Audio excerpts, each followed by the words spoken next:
pagi dan salam sejahtera buat kita semua. Perkenalkan, nama saya Heri Haryanto, salah satu dosen di program studi manajemen Fakultas Bisnis dan Manajemen Universitas Internasional Batam. Saat ini saya dipercaya sebagai koordinator mata kuliah Teori Ekonomi Mikro. Dalam kesempatan ini saya ingin berbagi penjelasan mengenai salah satu mata kuliah yang saya ampu, yaitu tadi Teori Ekonomi Mikro. Sebelum saya menjelaskan pendekatan pengajaran, izinkan saya memaparkan secara singkat inti dari mata kuliah ini. Mata kuliah Teori Ekonomi Mikro bertujuan membekali mahasiswa dengan pemahaman mendalam mengenai tentang bagaimana pasar itu bekerja, serta bagaimana perilaku konsumen dan produsen itu bisa terbentuk, serta bagaimana kebijakan publik bisa mempengaruhi efisiensi dan kesejahteraan ekonomi. Mahasiswa diajak untuk memahami ekonomi dari realitas yang sederhana, dari warung kelontong hingga ke ekosistem digital, untuk memahami dan menghubungkan antara teori dan praktek di kehidupan sehari-hari. Beberapa topik inti dari mata kuliah ini meliputi permintaan dan penawaran, elastisitas harga, struktur pasar yang di dalamnya ada persaingan sempurna, monopoli, oligopoli, serta teori pilihan konsumen, dan ada juga efisiensi pasar dan intervensi pemerintah. Dalam menjelaskan mata kuliah ini, saya akan menjelaskan nanti dalam 3 bagian. Yang pertama delivery, yang kedua interaction, dan yang ketiga assessment. Saya akan memulai bagaimana saya mendeliver ke mahasiswa. Mata kuliah ini mencapai satu capaian pembelajaran lulusan atau satu CPL, yang dimana mahasiswa diharapkan mampu menerapkan teori manajemen dan bisnis dengan perkembangan teknologi dan dunia industri. Saya menggunakan buku yang berjudul Principles of Economics, edisi ke-9 tahun 2021, penulis Georgi Mankiw, dan dipublish Southwestern Gaines Learning. Dan untuk mendukung materi perkuliahan ini, kita juga menggunakan buku yang berjudul Economics, edisi ke-13 yang ditulis oleh Michael Parkin tahun 2020 yang dipublish oleh Pearson. Kemudian untuk bagian interaksinya, pembelajaran ini diberikan berbasis pertemuan tematik di mana setiap topik disesuaikan dengan struktur bab dan kasus-kasus yang aktual. Dalam pembelajaran, saya menggunakan pendekatan student-centered learning, di mana mahasiswa menjadi pusat aktivitas belajar. Saya juga mengintegrasikan OB, Outcome Based Education, yang artinya seluruh pembelajaran dirancang untuk menghasilkan capaian yang nyata, bukan sekedar pemahaman yang pasif, yang salah satu target utamanya adalah mahasiswa mampu menulis artikel sederhana mengenai topik mikro dan mempublikasinya ke jurnal yang bereputasi. Aktivitas pembelajaran dilakukan meliputi diskusi kelas, di dalam kelompok-kelompok kecil, studi kasus yang berbasis lokal, kuis, dan menggunakan e-learning UIB sebagai platform utama untuk mendistribusi materi dan interaksi dengan mahasiswa. Kemudian mengenai assessment atau penilaian bagaimana mahasiswa mendapatkan penilaian akhir mata kuliah ini, maka pada mata kuliah ini Teori Ekonomi Mikro juga menggunakan bobot penilaian yang menjadi acuan mahasiswa dapat menyelesaikan mata kuliah ini. Penilaian dalam mata kuliah ini dirancang untuk mencerminkan proses dan hasil belajar secara utuh.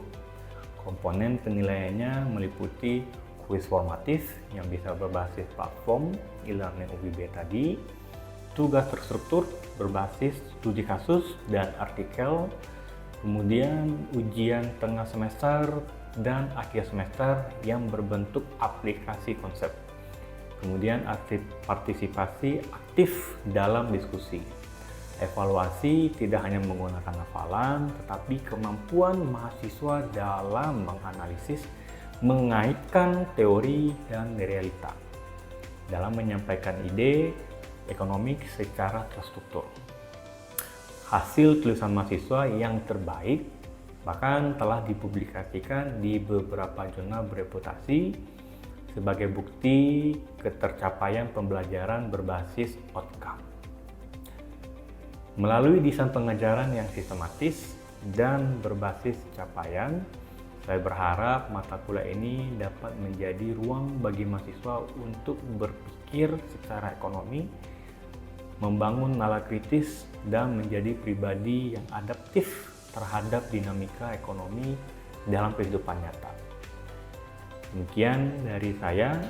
Terima kasih atas perhatiannya, dan kita lanjutkan pada bagian micro teaching.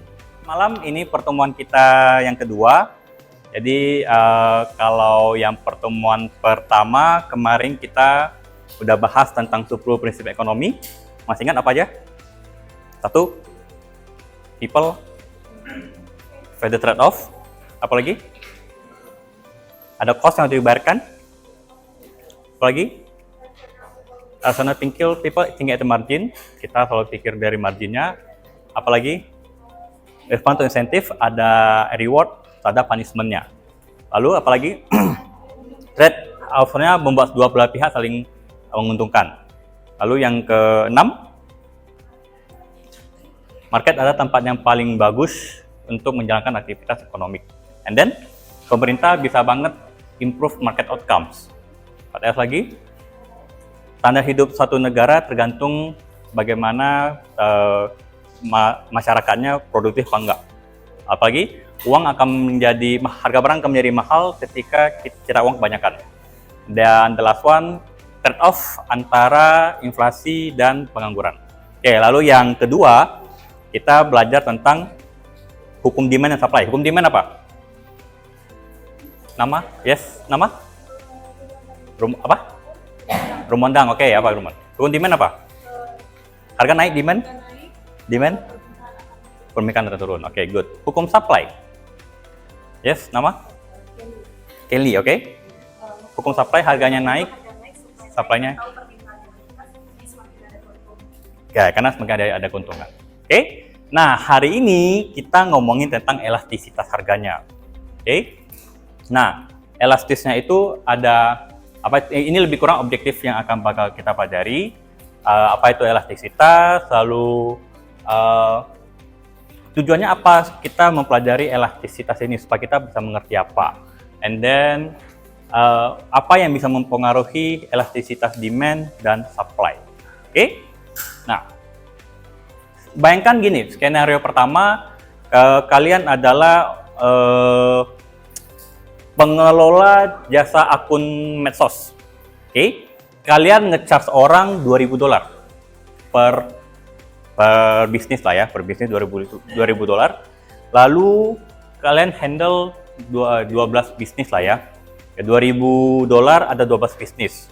Nah, karena ada satu dan hal yang lainnya, cost-nya mau nggak mau harus naik.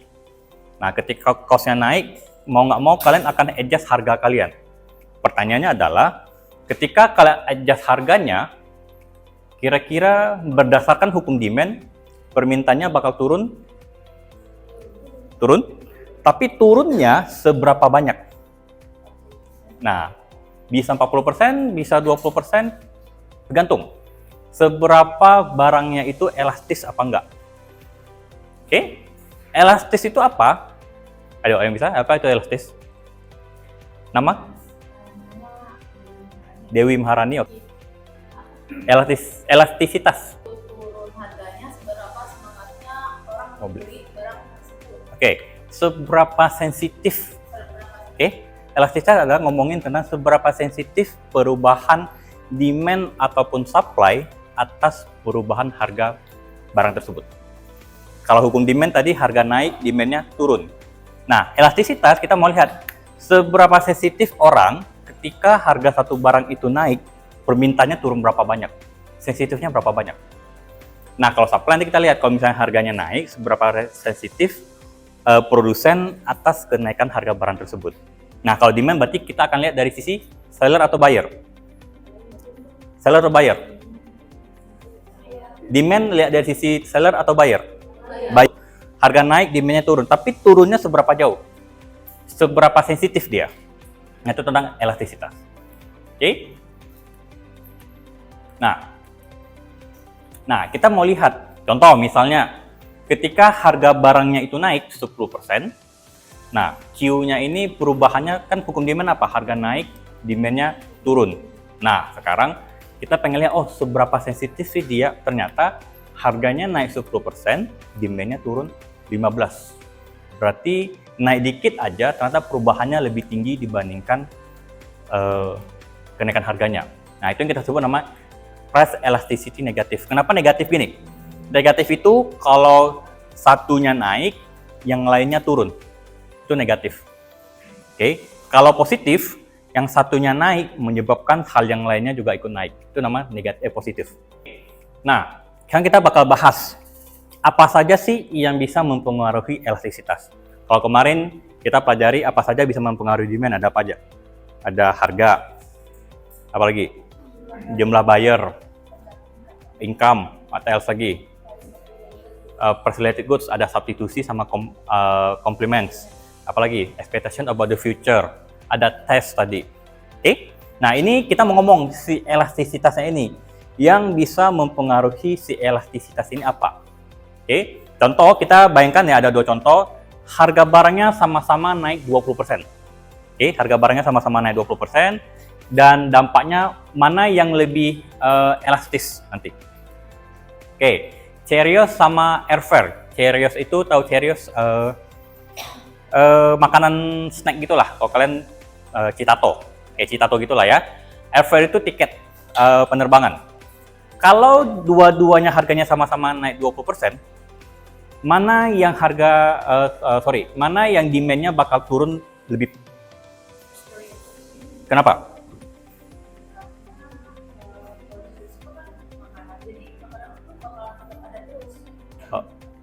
Oke. Kalau harganya dia naik, pembeli kabur gitu. Tapi kalau misalnya air flyer itu kan tiket penting gitu, penting, dan kalau misalnya kalau Cheerios penggantinya banyak, bos. Substitusinya banyak. Berarti semakin barang itu substitusinya banyak, maka dia semakin elastis. Setuju Bapak Ibu? Oke. Kalau Airfare penggantinya apa? Cuma darat, laut. Ya penggantinya dikit. Dan mau ya bisa nggak jalan naik kapal ke Korea? Mau berapa malam kita? Oke? Atau bisa nggak naik motor gitu ke Korea? Nggak bisa kan? Oke? Makanya kalau substitusinya makin banyak, maka dia semakin elastis. Setuju Bapak Ibu? Bisa ya? Oke, lanjut. Mountain Dew sama soda. Mountain Dew itu kalau kalian tahu kayak minuman sodanya. Yang warna hijau kan? Warna hijau. Oke. Sama sodanya. Minuman soda sama Mountain Dew. Mana yang lebih elastis? Mountain Dew atau sodanya? Kalau sama-sama dua harga barangnya naik 20%. Mana yang lebih elastis? Kenapa Mountain Dew?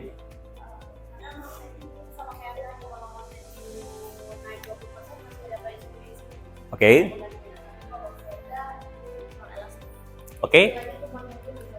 Oke, hampir sempurna. Kalau Mountain Dew itu adalah turunan dari si soda ini kan. Minuman bersoda, ada Coca-Cola, ada Pepsi, Mountain Dew, bla bla bla bla. Oke. Lalu minuman soda orang lagi butuh mau minum minuman bersoda. Oke. Dan definisinya kalau dia definisinya makin clear, makin spesifik, maka dia semakin elastis. Oke. Kalau definisinya semakin umum, maka dia semakin tidak elastis. Berarti yang pertama bisa mempengaruhi elastisitas adalah semakin substitusinya makin banyak, maka elastis. 2, semakin dia spesifik, maka dia semakin elastis juga. Clear Bapak Ibu? Oke, lanjut. Insulin dan Rolex. Mana yang lebih elastis? Kenapa Rolex?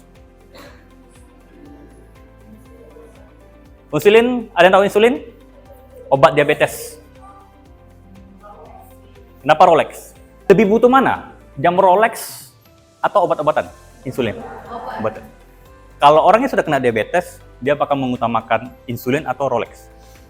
Insulin. Oke? Clear Bapak Ibu? Semakin dibutuhkan.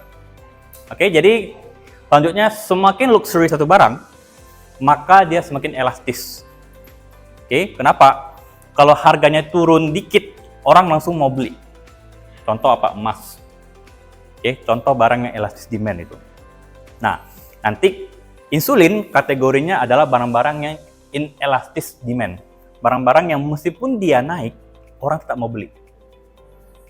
Oke, kalau yang definisi kita pertemuan kedua, harga naik, demand turun. Ini enggak, harga naik, demand-nya tetap sama. Itu namanya barang yang inelastis demand. Oke? Oke, dalam jangka pendek, dalam jangka panjang, gasolin. Bahan bakar. Mana yang bakal lebih elastis, dalam jangka pendek atau dalam jangka panjang? Kalau kalian mau beli tiketnya bulan Desember, kalian beli apa enggak? Belum tentu, kenapa?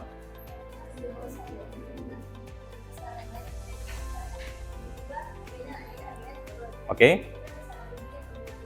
Oke, kamu masih mempertimbangkan nggak barang-barang yang lain, destinasi yang lain? Oke, bisa terima Bapak Ibu? Berarti dalam jangka pendek, oke, barang itu tidak elastis, inelastis. Kenapa? Ketika kita kepepet mau beli urgent, kita mau nggak mau tetap beli kan? Kita beli. Tapi kalau dalam jangka panjang, kita sudah mulai mikir, oke, mau nggak mau harga BBM naik nih, misalnya sekarang berapa per kali? 10.000 ya. Naik 15.000, besok kan tetap beli. Tapi mungkin tahun depan, kalian udah mikir kan, nggak apa-apa lah Pak, jalan kaki dari Batu Haji, oke, kaki sehat, oke. Kita udah mikir, cari motor yang lebih hemat misalnya. Kita udah switch, saya nggak mau pakai bahan bakar lagi. Maka dalam jangka panjang, dia jadi elastis. Karena orang bisa prepare kan. Tapi dalam jangka pendek, nggak bisa. Itu di depan mata. Kita nggak bisa menghindarinya. Kita mau nggak mau harus beli. Makanya dia jadi inelastis. Bisa terima Bapak Ibu? Bisa? Oke.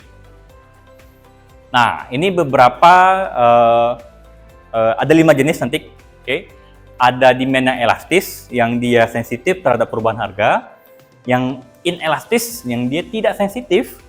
Lalu unit elastis, jadi dia perubahannya sama. Jadi kalau misalnya harganya naik 10%, demand-nya juga turun 10%.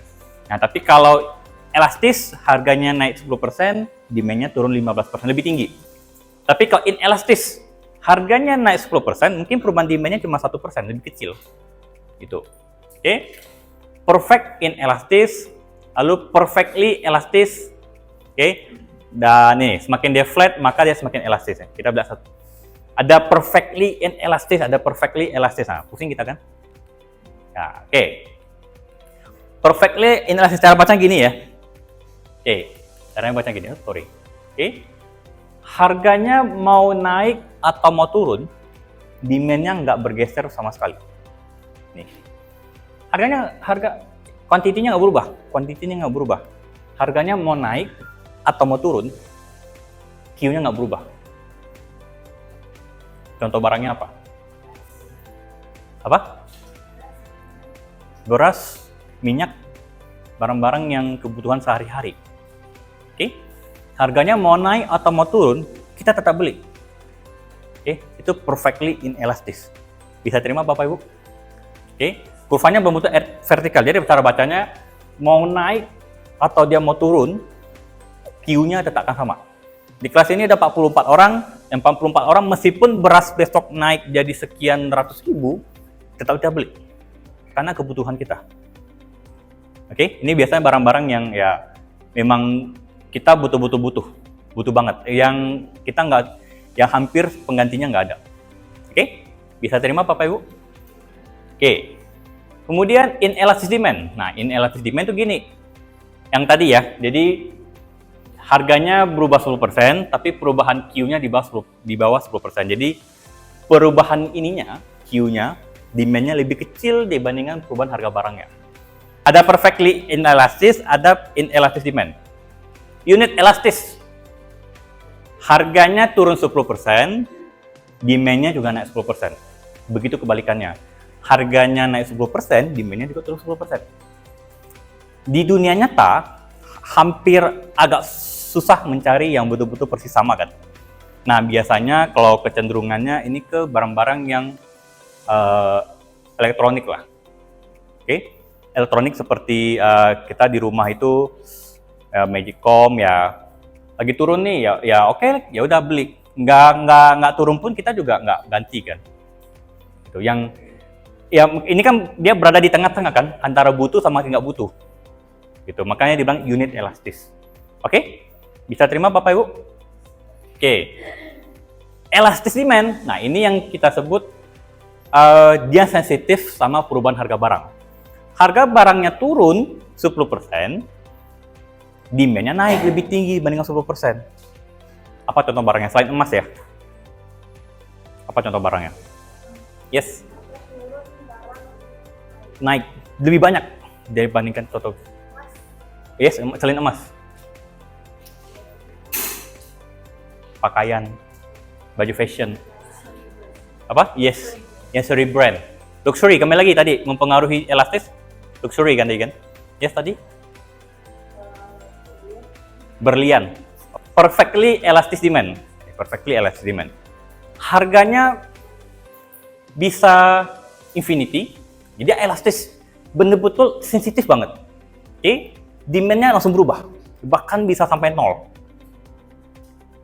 Biasanya barang ini adalah barang-barang yang substitusinya hampir nggak ada penggantinya. Oke. Kedua, buyer sudah tahu harga barangnya.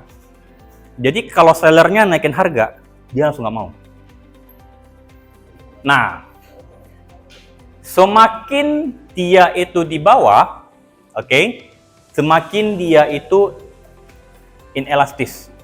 Oke. Semakin dia mahal, maka dia semakin elastis. Kenapa? Ketika satu barang itu mahal, orang-orang kan merasa agak susah memilikinya.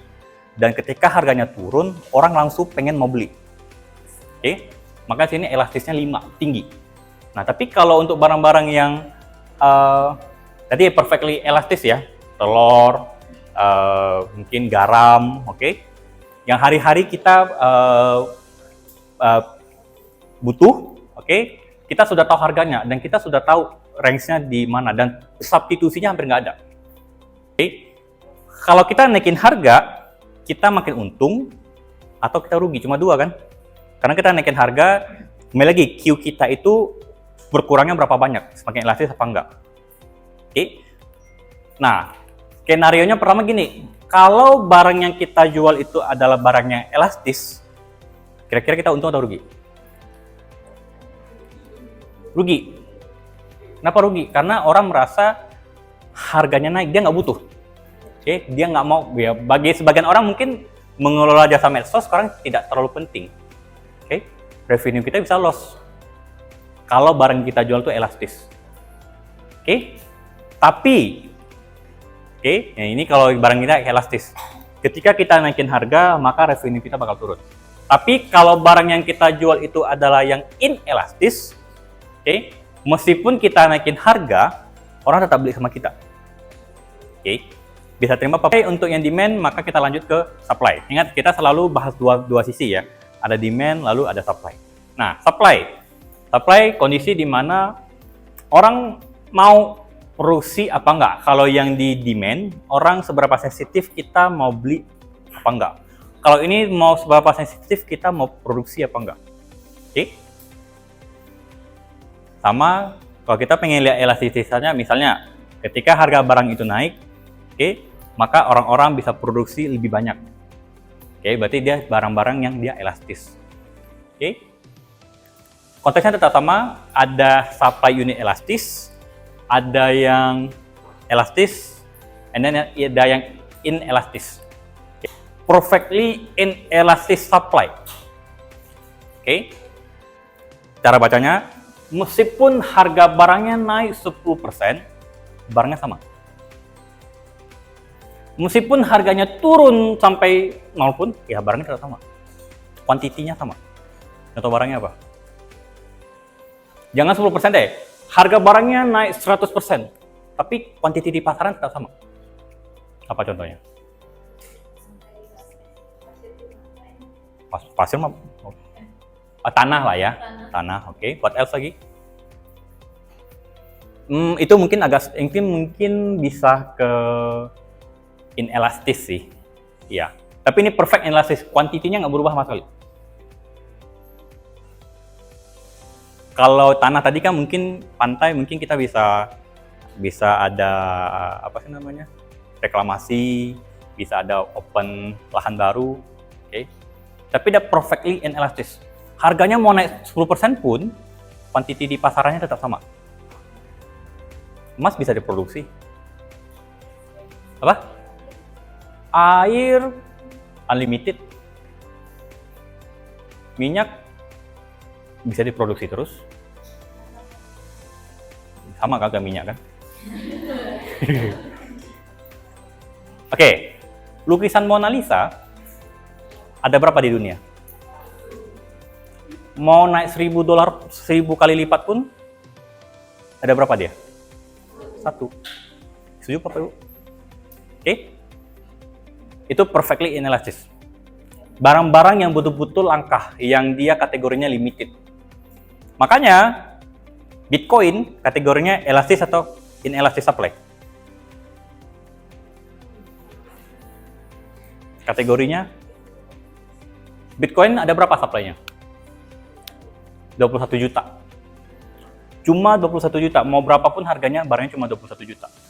Mau harganya nanti jadi $1 juta pun, barangnya cuma 21 juta. Nggak bakal bisa bertambah lagi. Kategorinya dia perfectly inelastic supply. Oke? Sudah terima Bapak Ibu?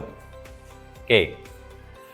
Inelastic supply, ketika harga barangnya naik, perubahan supply-nya tidak sebanyak kenaikan harga barangnya. Contoh tadi yang pantai tadi, tanah, properti, yang orang tidak bisa serta-merta langsung bisa produksi.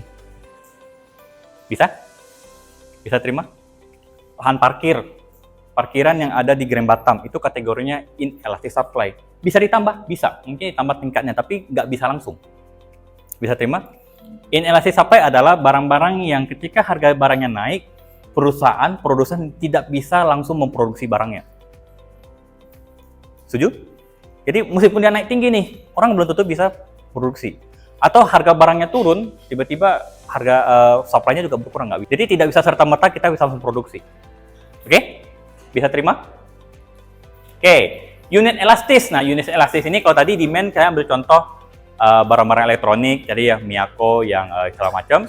Sama ini kita dari sisi produsennya. Yang kita pun kalau harganya naik, kita juga tidak akan meningkatkan kapasitas produksinya signifikan. Kita bakal ngikutin dengan harga barang. Oke? Elastic supply. Barang apa yang ketika dia naik, kan hukum supply gini, harga naik yang mau nyuplai banyak. Nah, sekarang harganya naik, yang mau nyuplai lebih banyak. Banyak sekali. Berarti kategorinya apa? Barang-barang yang bisa diproduksi secara massal. Apa? Pakaian. Barang-barang yang berupa manufaktur. Yang harga barangnya naik, orang bisa langsung cetak. Kalau mau spesifiknya barang-barang manufaktur. Misalnya boneka nylon lagi musim, ya bisa langsung dicetak tuh nylon banyak-banyak. Oke. Kemudian perfectly inelastic supply. Oke. Perfectly inelastic supply. Harganya itu tidak akan bisa berubah sama sekali. Oke. Harganya itu tidak akan bisa berubah sama sekali, tapi yang produksi itu bisa bertambah. Ayo. Barangnya itu nggak akan bisa kita ubah harganya. Berubah dikit, bahkan bisa sampai 0. Ya, percentage. Harganya sama sekali nggak bisa berubah. Ini kebalikan dari yang telur tadi. Kita bisa nggak ganti harga telur? Oke, kita bisa turunin harganya? Bisa, tapi kita rugi. Oke, kita bisa nggak naikin harga telur? Nggak bisa, orang nggak mau beli sama kita. Oke, maka harganya akan tetap. Yang beli akan berkembang terus. Ya? Karena kita supply parkir ada kategori yang inelastis, dia bisa bertambah, tapi kita butuh waktu untuk memproduksinya, tidak bisa serta-merta. Oke? Nah, karena dia adalah barang yang supply inelastis, kembali lagi, berarti demand-nya banyak, tapi supply-nya sedikit. Inelastis, susah memproduksinya. Harga barangnya naik atau turun. Kalau wet, kalau wet ini, karena dia kategorinya adalah barang yang elastis, jadi meskipun harga barangnya itu bisa naik, tapi karena dia kategori elastis, pengganti barangnya bisa banyak. Tadi ya, bisa kentang, beras, dan lainnya. Oke. Nah, ini sama seperti yang tadi. Ketika harga barangnya itu semakin mahal, kalau barangnya itu makin mahal, berarti produksinya makin susah, makin gampang. Makin susah. Oke. Makin susah produksinya. Produksi parkiran di Garambatan tuh murah nggak? Nggak murah, mahal. Oke? Makanya jangan heran kalau UBB jual mahal sama kalian kan di sini kan. Nah, kalau udah terlalu murah, berarti dia gampang diimitasi dan gampang untuk ditiru. Nah, summary. Oke, apa itu elastis? Apa itu elastisitas harga? Seberapa sensitif satu barang terhadap perubahan harga? Oke, yang bisa mempengaruhi elastisitas yang pertama, substitusinya. Oke, dua, spesifik. Makin dia semakin spesifik, maka dia penggantinya makin banyak. Tiga, luxury. Karena kita makin luxury dia, berarti kita makin tidak butuh. Oke, ketika harganya turun karena dia mahal, kita langsung pengen mau punya barang tersebut. And then, long term. Semakin dia jangka panjang, kita makin punya waktu untuk memilih. Kalau makin pendek, maka kita nggak bisa pilih. Maka ketika dalam jangka pendek, dia bisa menjadi inelastis. Oke? Kemudian, elastis demand. Berarti perubahan harga barangnya sensitif terhadap harga barang. Contoh yang perfectly inelastis demand, apa? Harganya mau naik atau mau turun? Kebutuhan pokok. Oke? Kemudian inelastis demand, berarti harga barangnya sensitif terhadap harga apa enggak? Enggak. Contoh barangnya insulin tadi. Oke? Kalau unit elastis, berarti kalau harganya naik 10%, demand-nya turun 10%. Contoh barangnya elektronik tadi. Oke? Elastis, berarti kita sensitif sama perubahan harga barangnya. Turun dikit aja, kita langsung buru-buru mau beli. Contohnya apa? Emas. Oke? Barang-barang fashion, barang-barang branded tadi. Oke? Lalu perfectly elastis demand. Harganya nggak bakal bisa berubah. Berubah dikit aja, orang langsung ngamuk. Apa contohnya tadi? Telur tadi. Karena kenapa tidak bisa berubah? Karena satu, substitusinya hampir nggak ada. Kedua, orang sudah tahu harga barangnya. Jadi kita tidak bisa berubah. Oke, sampai sini Bapak Ibu bisa terima? Oke, supply. Contoh-contoh. Contoh barang yang perfectly inelastis supply tadi apa? Lukisan Mona Lisa. Barang-barang yang limited, yang kita tidak mungkin bisa tambah. Oke? Inelastis supply. Tanah, lahan parkir, yang kita bisa ubah, kita bisa tambah, tapi butuh waktu. Oke?